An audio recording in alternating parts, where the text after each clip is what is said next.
સ્વસ્વરૂપની ઓળખ. રમીની 77.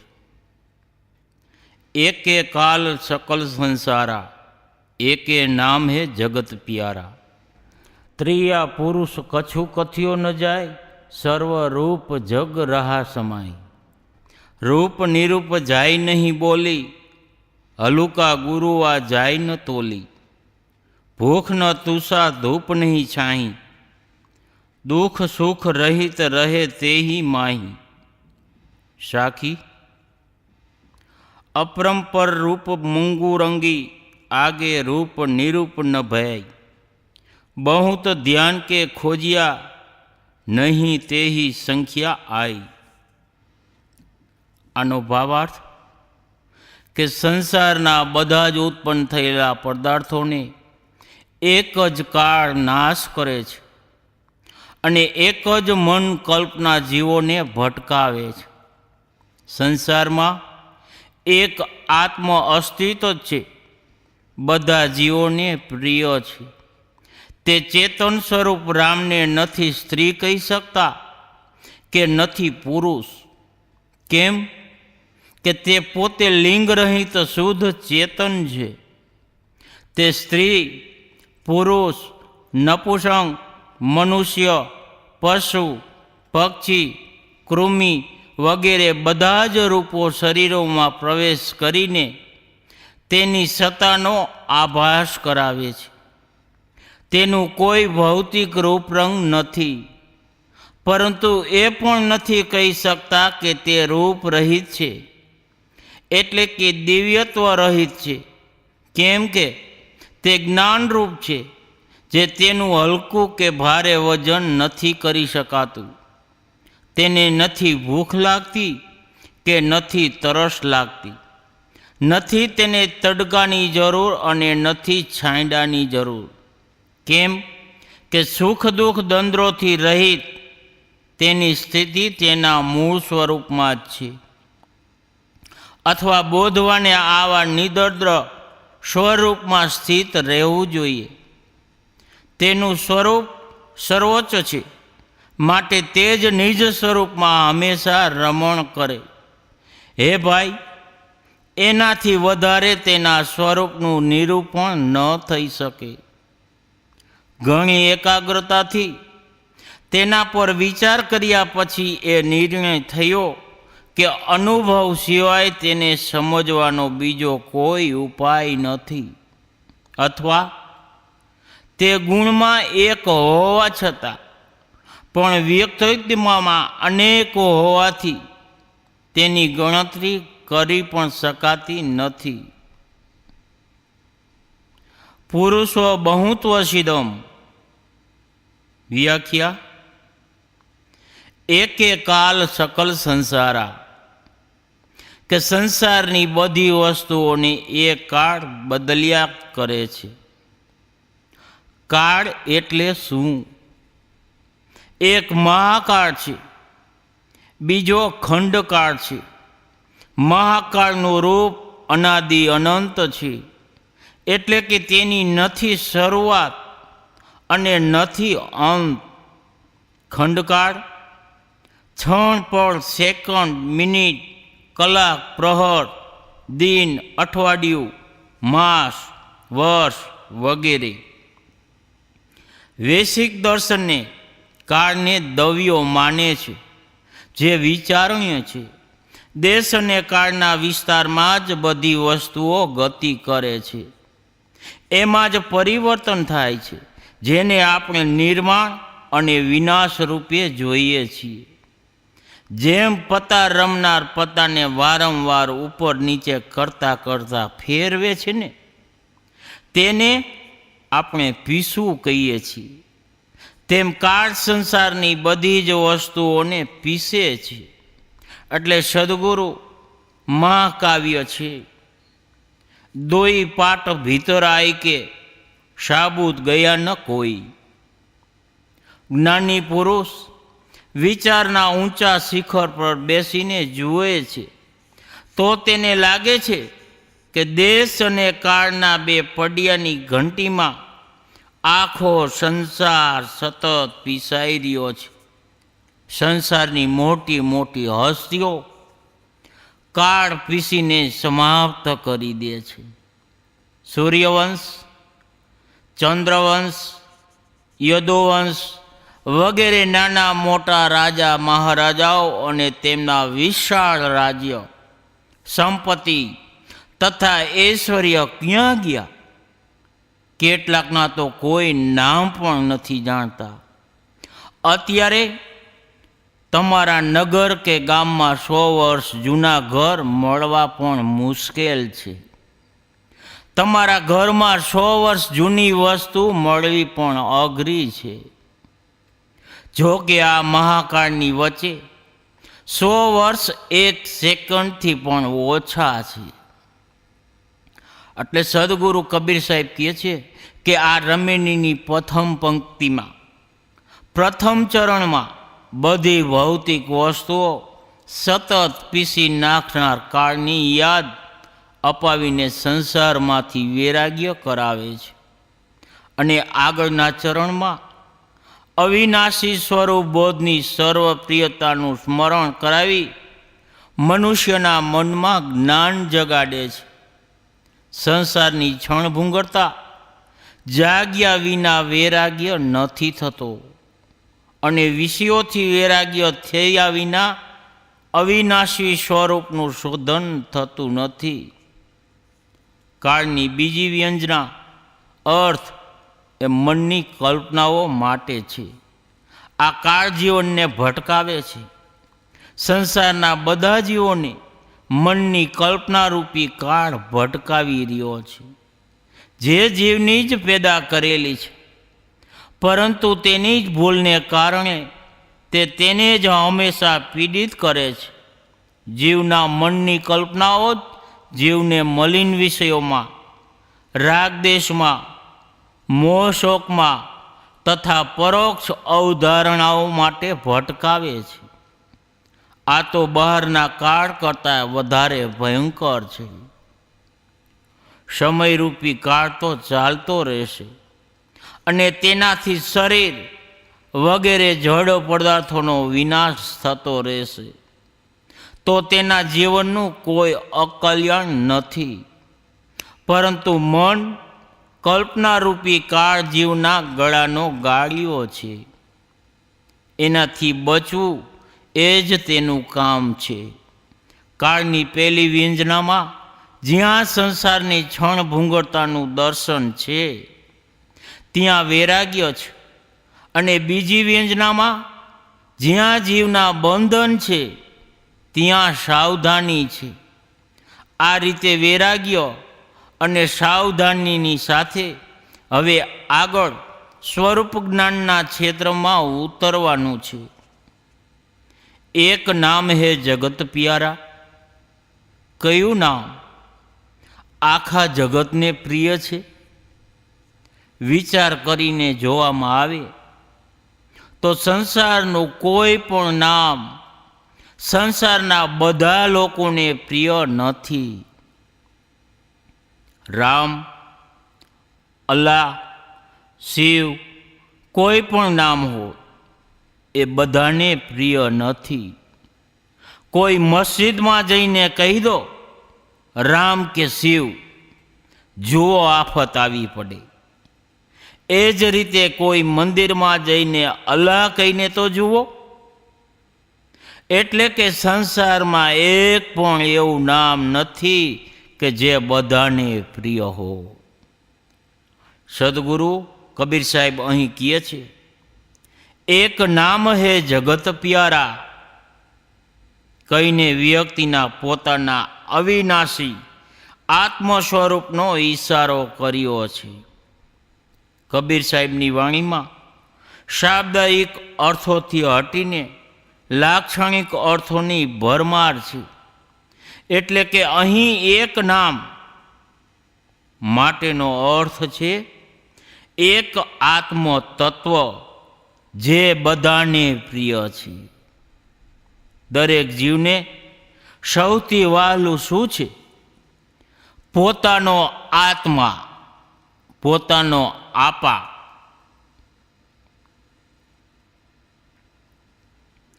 તો હું જેનાથી અમરતા ન મેળવી શકું તેને લઈને શું કરીશ? તો લે સાંભળ, હું તને અમરતાનો રસ્તો બતાવું છું. પતિની કામના માટે પતિ પ્રિય નથી હોતો, પરંતુ પોતાના આત્માની કામના માટે પતિ પ્રિય હોય છે. પત્નીની કામના માટે પત્ની પ્રિય નથી હોતી, પરંતુ પોતાના આત્માની કામના માટે પત્ની પ્રિય હોય છે. એ જ રીતે પુત્ર, ધન, બ્રહ્મ, ક્ષેત્ર, લોક, દેવ, ઐશ્વર્ય તથા બીજી બધી વસ્તુઓને આપણે તે વસ્તુ માટે પ્યાર નથી કરતા, પરંતુ આપણા આત્માની કામના માટે જ પ્યાર કરીએ છીએ. જે આત્મા માટે આપણને બધાને પ્યાર કરીએ છીએ તે આત્મા જ જોવા, સાંભળવા, મનન કરવા તથા નિદર્શ્ય ધ્યાન કરવા, અનિવાર ચિંતવન કરવા યોગ્ય છે. હે મિત્રી, આત્માને જોવા, સાંભળવા અને સમજવા, જાણવાથી માણસનું જાણે બધું જાણી લે છે અને બધું જ મેળવી લે છે. એટલા માટે વ્યક્તિનું જે સૌથી વહાલું છે તે પોતાનો આત્મા છે. આત્માનો અર્થ છે પોતે, ચેતન જીવ તથા સ્વ. એક નામ હે જગત પ્યારા ની જગ્યાએ આપણે સમજી લઈએ, એક જીવ હે જગત પ્યારા, એક આત્મા હે જગત પ્યારા, એક રામ હે જગત પ્યારા, એક ચેતન હે જગત પ્યારા, એક સ્વસ્વરૂપ હે જગત પ્યારા. બહારની વસ્તુ ભલે ગમે તેટલી પ્રિય હોય, પણ તેમનું એક દિવસ છૂટી જવાનું એ નક્કી જ છે. પરંતુ જીવ પોતાના આપાથી, પોતાના સ્વરૂપથી કદી અલગ થઈ નથી શકતો. બહારની વસ્તુ ઈચ્છીએ તોય સદાય આપણી પાસે રાખી શકાતી નથી, તથા પોતાનો આત્મા ઈચ્છીએ તોય આપણે આપણાથી અલગ પણ કરી શકતા નથી. એટલા માટે જગતના બધા જ જીવોને સૌથી વધુ પ્રિય આપા છે કે આપણો આત્મા છે, ચેતન સ્વરૂપ છે. ત્રિયા પુરુષ કછું કથ્યો ન જાય, સર્વરૂપ જગ રહા સમાય. આપણે આપણા આત્માને બધા શરીરમાં રમનાર અવિનાશી ચેતનને સ્ત્રી, પુરુષ, નપુંસક નથી કહી શકતા. કેમ? સ્ત્રીત્વ, પુરુષત્વ, નપુંસકત્વ શરીરના લક્ષણ છે, જીવના નથી. જીવ તો બધા જ પ્રકારના શરીરોમાં તથા સુધી કે પશુ, પક્ષી, કૃમિ, કીટ વગેરેમાં પણ સમાન ચેત્ર માત્ર છે. શ્વેતાશ્વેર ઉપનિષદના ઋષિ કહે છે કે આ જીવાત્મા નથી સ્ત્રી, નથી પુરુષ અને નથી નપુંસક, પણ એ જે છે તે શરીર ગ્રહણ કરે છે, તેની સાથે જોડાઈ જાય છે. રૂપ નિરૂપ જાય નહીં બોલી, એટલે કે તેનું કોઈ રૂપ કહી શકાય એમ નથી. કેવી રીતે કહી શકાય કે જીવ લાલ, પીળો, કાળો, ઉજળો વગેરે રંગ કે અમુક આકૃતિવાળો તથા રૂપવાળો છે? સંસારના બધા જ દશ્યમાન રૂપ ભૌતિક છે. ચેતન આત્માનું રૂપ નથી જણાવી શકાતું. હવે જો કહેવામાં આવે કે તે નિરૂપ છે તો પણ યોગ્ય નથી. કેમ? જીવ સત્તાવાન, નિત્ય, દિવ્ય છે, તો તેને નિરૂપ અદવ્ય કેવી રીતે કહી શકાય? એટલા માટે ચેતનને જ્ઞાન સ્વરૂપ કહેવામાં આવે છે. આ આત્માને કોઈ તોલી શકતું નથી, જેથી પણ જણાવી શકાય કે તે હલકો છે કે ભારે છે. ભૂખ ન તૃષ્ણા ધૂપ નહીં છાંય. ભૂખ તરસ લાગવી એ તો આપણા શરીરનું કામ છે.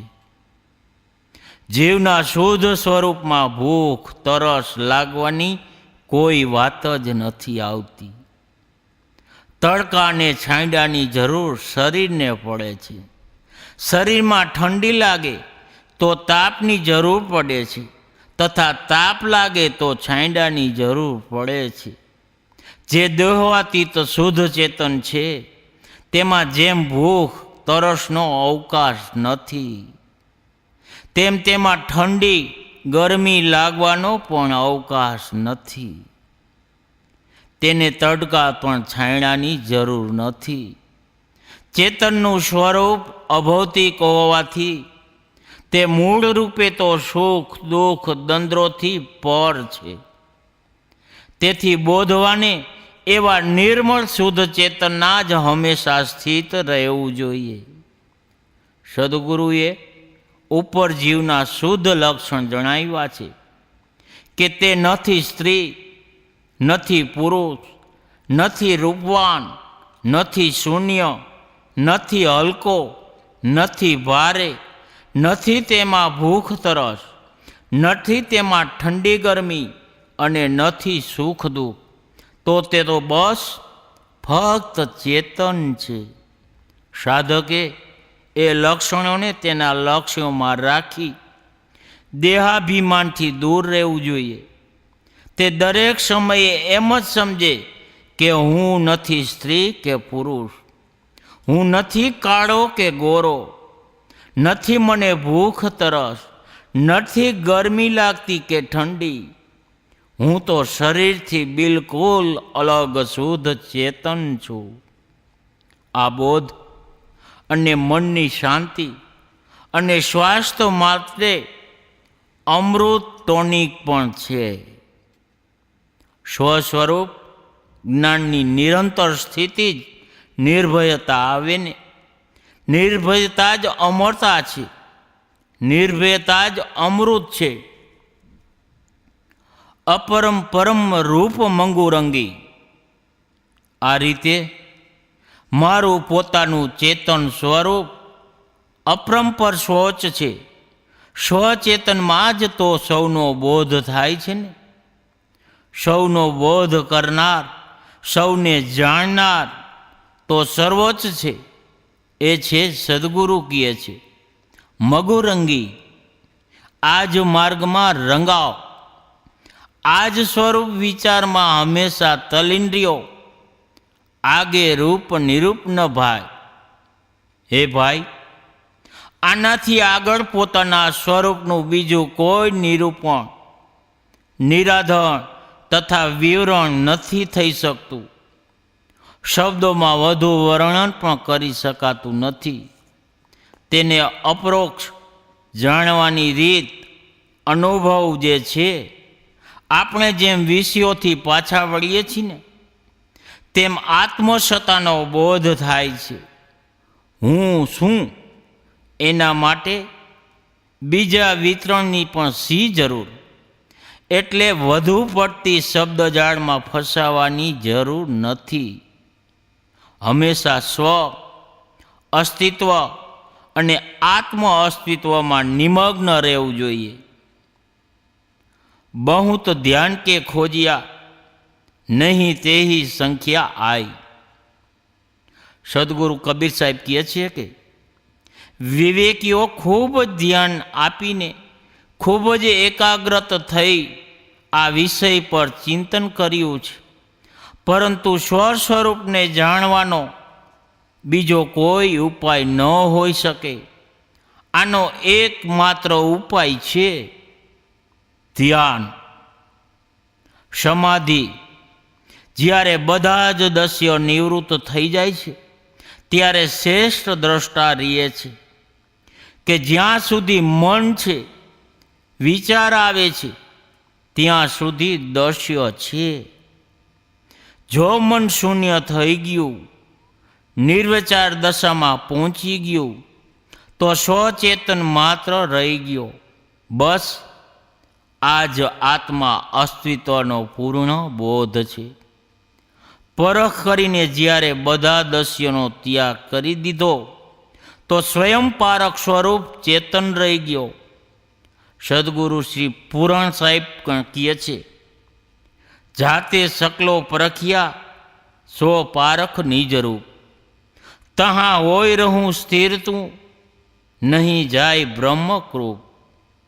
ત્રીજ્યા અંતસ્તુતિ નહીં તેહી સંખ્યા આઈ.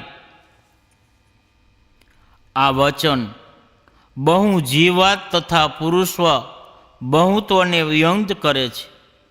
બધા જ જીવોના ગુણ ચેતના છે, પરંતુ વ્યક્તિ સૌના અલગ અલગ છે. તો જ સૌના કર્મફળ ભોગ તથા બંધ મોક્ષની વ્યવસ્થા બને છે.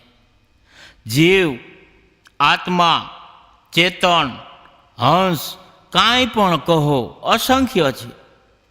આનું પ્રત્યક્ષ પ્રમાણ સંસારનો વ્યવહાર છે. સૌમાં ગુણાત્મક એકતા છે. સૌનો એક ગુણ જ્ઞાન છે. પરંતુ બધા જ જીવ એકબીજાથી બિલકુલ અલગ અસ્તિત્વ ધરાવે છે. એટલા માટે નહીં તેહી સંખ્યા આઈ. આનો સહેલો ભાવાર્થ પુરુષ બહુત્વ એટલે કે જીવ અસંખ્ય છે તેનો બોધ કરાવે છે.